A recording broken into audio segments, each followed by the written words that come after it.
Ideas take shape, thoughts find depth, and every conversation explores the art of thinking beyond the obvious. And today I have my special guest, one of which is advocacy, inspiring collaborative healthcare relationship, and physical well-being. And no other than Mr. Joe Sherman. Hi, how are you, Daniel? I'm fabulous, Mr. Joe, and welcome on Abstract Essay. And can you please introduce more about yourself that I miss? Sure. I am a pediatrician and physician coach and retreat facilitator for medical teams, um, really focusing on burnout prevention and career discernment, leadership, and communication. Yes, and thank you so much for sharing your knowledge and wisdom to the world, Mr. Joe. Thank you. So today let's talk about how individuals and organizations can battle physician burnout. Beyond the classic exhaustion, what are some of the more subtle early warning signs of burnout that you advise physicians to tune into within themselves?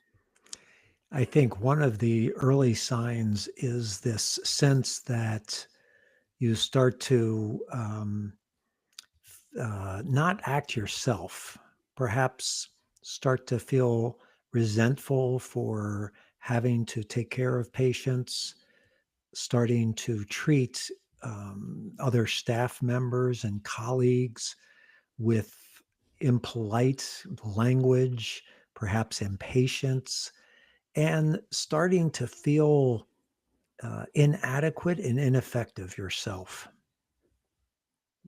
Ineffective. What is a one personal ritual or boundary that you have found to be the most critical oxygen mask for sustaining your own well being in medicine?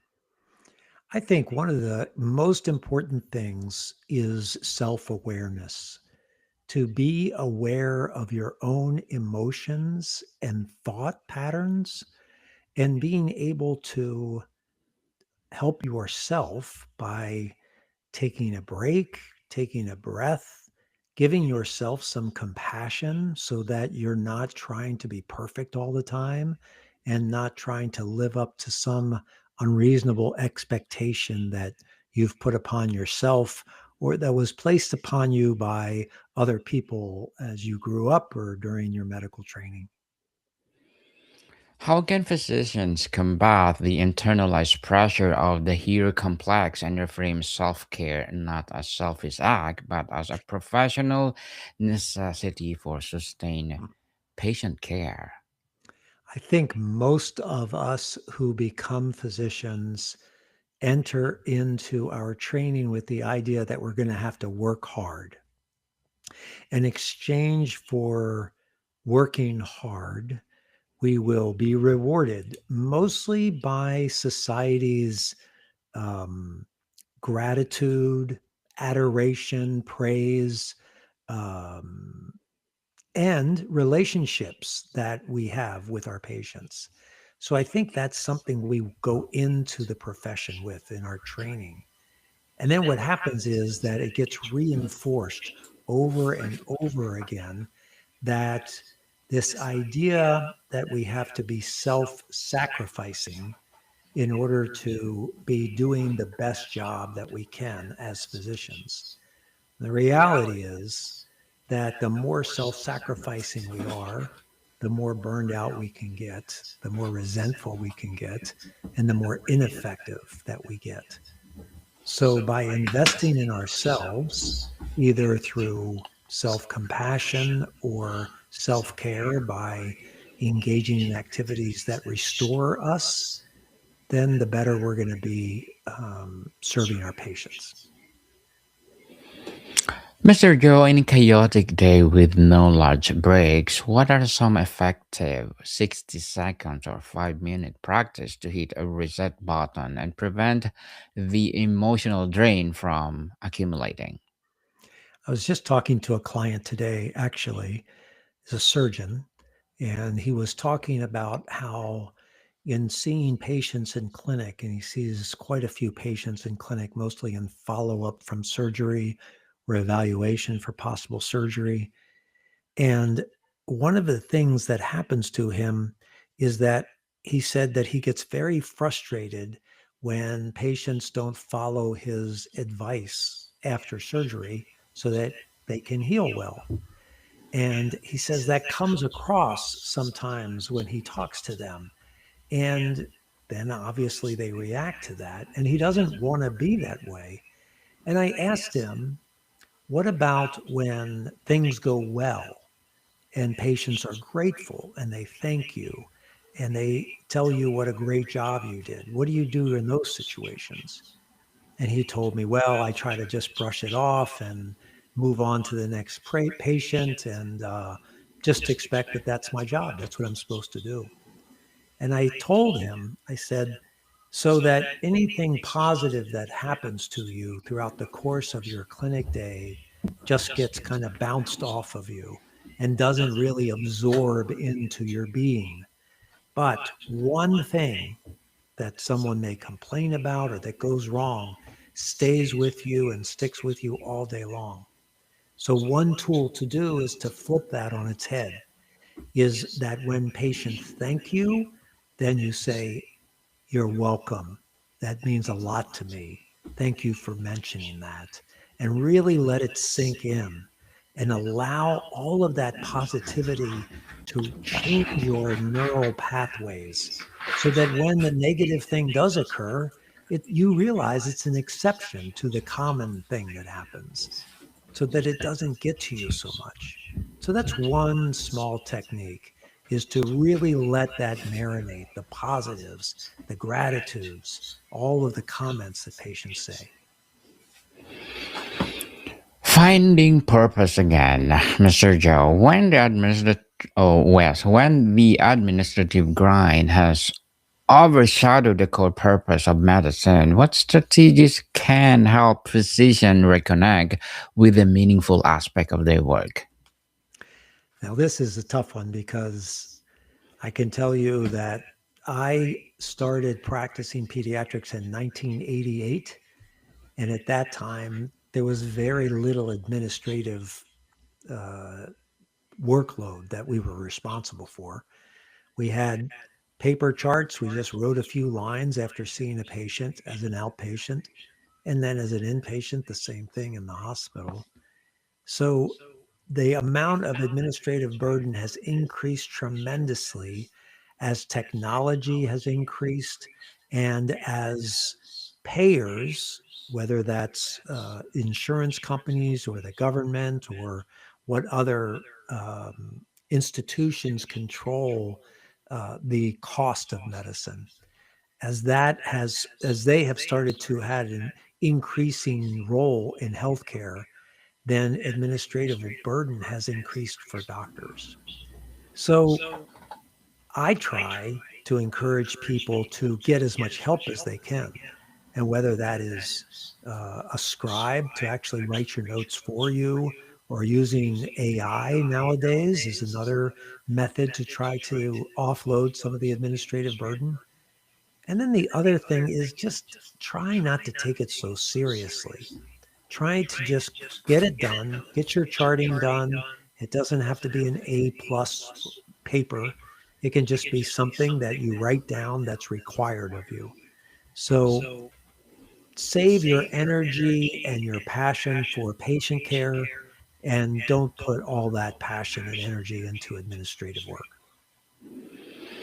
What is the one tangible, non performative action that truly signals to a medical staff that well being is a leadership priority, not just an HR initiative? Well, I think my argument would be retention because increasingly physicians are now employees of medical institutions. So the private practitioner, at least in the United States, is something that is becoming a rarity these days. So most physicians are employed by healthcare systems. And if you want that doctor to invest, the longer you have that doctor working for you, then the more efficient that doctor will be, the more productive that doctor will be. So it's worth investing in the well being of each of those physicians and other care providers that you have on your staff. And that means engaging them in decision making, especially decision making that has an impact on their daily lives. And that's the number one thing. If physicians feel like they have some autonomy or impact in decision making that affects their daily lives and that their contribution is valued by administrators, then they will stay and they will continue to work for those organizations. Measuring the right things, Mr. Joe. If we agree that what gets measured gets managed, what are the 1 to 2 key metrics beyond patient volume that organizations should track to gauge clinician well being and system health? I think um, one mistake that's made is to track patient comments and patient evaluations because only certain patients are actually going to take the time to write something down or to fill out an evaluation. And most likely, those are going to be disgruntled patients that have somehow been hurt by our dysfunctional healthcare system more so than an individual physician or staff member. I think instead, what should be measured is how well the staff team is working together, how much they enjoy coming to work, how much they're willing to help each other out. These are all things that I think really make a difference in the course of the day and the course of the week of physicians and uh, the support staff around them. How can Mr. Joe, how can organization move beyond offering wellness modules to actually protect and defend physicians' time, ensuring breaks and documentation periods are truly interruption free? I would say number one, ask. If you want to know what's going to work, ask the people that are going to have to do it. So if you go and you step in the shoes of the physician, you step in the shoes of the medical assistants, the nurses, the front desk staff, and you ask them, what can make you more efficient at your job? What can make you a better doctor or serve patients better? How can we support you in doing that? You have to do that because everybody is unique and every clinic is unique. So the more that you engage those folks that are really doing the work in making the decisions and giving suggestions on what would be helpful, then the better off you're going to be, the more successful you're going to be. The more successful, and I like that, Mr. Joe. How should the culture of well being be embedded from day one? What should a new physician's orientation include to set sustainable expectation and pathway for support? Yes, I think the question you asked before about suggestion, I think it starts in medical training. I remember when I was in medical school, I started to journal. I kept a journal and I wrote down my thoughts, my feelings, the experiences that I had and how they impacted me, the types of experiences I had in the hospital during my clinical rotations, during medical school, and then in residency. and how that informed decisions I made about my career, the type of medicine I wanted to practice, the types of places that I wanted to work. It helped me make decisions about moving overseas and practicing medicine in Uganda and in Bolivia. It helped me make decisions about not wanting to be in private practice, but to be in more medical education and community health. So the more that you reflect and use methods of reflection and take the time and get the help and support you need of other people to talk these things through, then the better off you're going to be in the long run in your career. Yes, definitely. Yeah. And Mr. Joe, what are your short-term and long-term goals? Myself, Yes, please. yeah. You know, I have practiced pediatrics for more than 37, 38 years.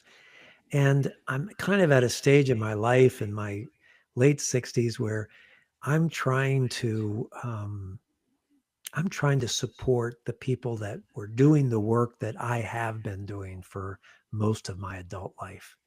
So I'm at a stage now where if I can live a balanced life and somehow impact the individuals and teams and organizations they work for in sustaining themselves and feeling the rewards of practicing medicine like I did, then that's the way I would like to spend my remaining working life.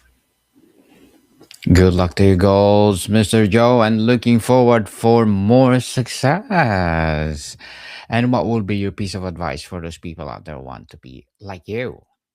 They want to be like me. Yes, I wouldn't please. suggest being like me. I would suggest being like yourself. There's only one you. So don't waste your time trying to be somebody different. I would Yes. say take the time to get to know yourself and do the best job you can. Be the doctor that you're supposed to be, not the kind that someone else is supposed to be. Indeed. Very well said, Mr. Joe. And can you please recommend a book or books that influence your journey? Oh, wow. A lot of books influenced my journey. I would say lately, the books that have influenced my journey is a couple of them written by Parker Palmer. One is called Let Your Life Speak, and another one is called A Hidden Wholeness.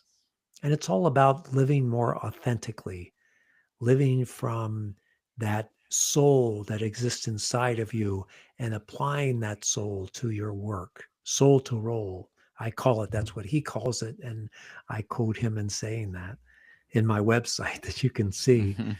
So I would say Yes. that that's the big thing. Yes, and thank you so much for that recommended book, Mr. Joe.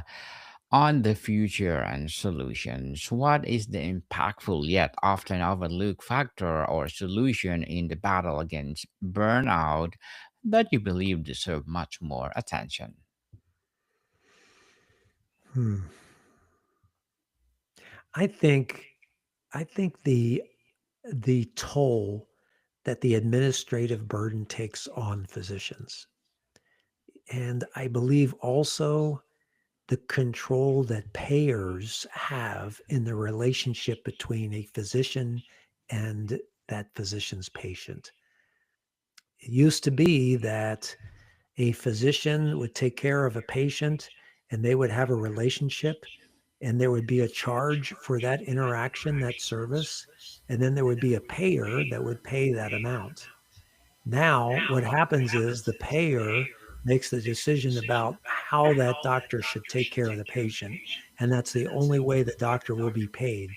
So doctors are forced to treat patients the way payers or insurers are wanting them to be treated instead of the way they feel they should be treated. So if there was one thing to do would be listen to the ones taking care of patients about the way that do things best and support them with all of that administrative burden. Yes, and thank you so much for that, Mr. Joe.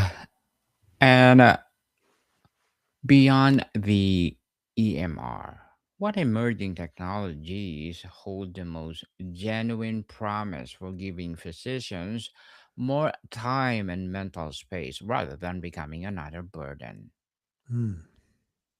I think the EMR is a double-edged sword, I think. The Yeah. EMR has increased communication, information exchange between institutions and healthcare providers, but it has put an undue burden on physicians because the physicians are kind of the last stop for the EMR. If the EMR was used by several uh, different people that had different roles, and so that the doctor only had to put in a note and then everything else was filled in by everyone whose expertise lied in that particular task, that would be a much better approach. But as far as technology is concerned, I think AI is obviously the emerging technology that is impacting everything. Um, I just hope that we don't take away the doctor patient relationship, that personal interaction that occurs between a doctor and her patient. Because if we do that using AI instead, I think that that could be a slippery slope. Reflecting on your experience or research, what is the starkest difference you've observed between a work environment that generates burnout and one that mitigates it? Again, I would have the same answer for many of these things. The environment that listens to the suggestions and the input of the providers themselves are the ones that are going to be successful. The ones that are actively engaged and put themselves in the shoes of the staff members are the ones that are going to be successful. Yes, and thank you so much for that, Mr. Joe. Empowering answer indeed. And before we wrap up our discussion for today, I'm inviting you to please do listen to my other podcast, people. My other podcast, because my abstract essay is already in fifth season, abstract poetry in second season, and my book 101 review in fifth season too, comedy 101 in second season, and my food 101 in sixth season as well, geography 101, love letters, mental health 101, movie 101, music 101 our fourth season, science 101, sex 101 in its second season, and my baby podcast law 101, Bible verses 101, and of course entrepreneurship 101. Please listen to them wherever you listen your podcast. So Mr. Joe, tell us, we relationship whether in training, institutional policy, or physician mindset give us the most hope that you can give to everyone. Yeah, I think the most hope that I can give is that right now medical school enrollment is at one of its highest that it's been ever. And so there are a lot of people that do want to be doctors still, despite a lot of publicity about the burnout factor and the administrative burden. So there are a lot of young people that want to be helpful, that really do want to pursue this career of being a doctor. And the good thing about it is, I believe that this generation is more balanced in their approach to life. So I think they will bring that to the career of being a physician. So I think that that brings hope to me. Yes, and thank you for giving the hope, Mr. Joe. Thank you, thank you. So, can you please invite our listeners to support your advocacy, your projects, or anything you want to promote on Abstract Essay? Sure. I think everything is available on my website. There's podcasts I've been on, there are newsletters and blogs, as well as you can set up an appointment directly with me for a free consultation. Yes, people, support Mr. Joe Sherman, because if you support him, for sure more and more empowering advocacy will rise. So, Mr. Joe, thank you so much for your time. Thank you, Daniel. Modicon people, see you soon.